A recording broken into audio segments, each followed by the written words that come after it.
Hello, thank you so much for tuning in. Today's session is about counting from 1 to 10 in Kinyarwanda. Enjoy the lesson.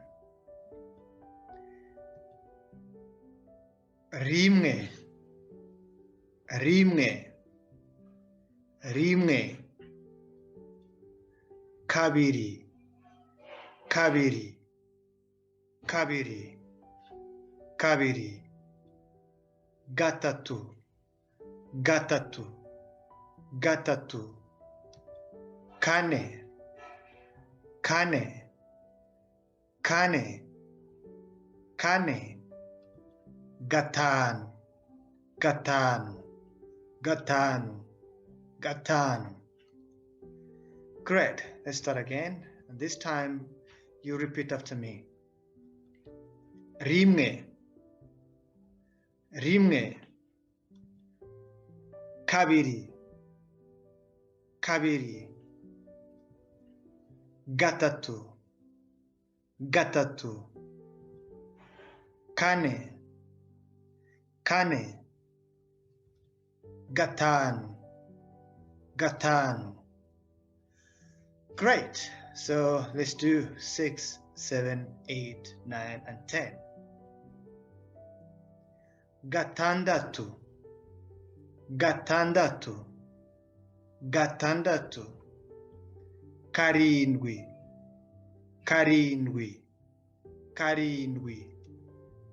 Umunani, umunani, umunani, umunani. Icyenda, icyenda, icyenda. Icumi, icumi, icumi. Great. So we're going to start again, and you repeat after me. Gatandatu, gatandatu. Karindwi, karindwi, karindwi. Umunani, umunani, umunani. Icyenda, icyenda, icyenda. Icumi, icumi, icumi. Great. So let's do from 1 to 10. Rimwe. You repeat after me. Rimwe, rimwe. Kabiri, kabiri. Gatatu, gatatu. Kane, kane. Gatanu, gatanu.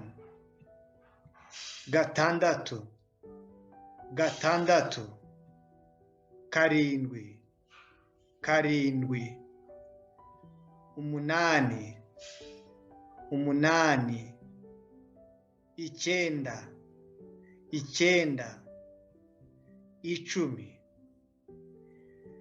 Great. Thank you so much. Our next video will be counting from 11 to 20. Stay tuned.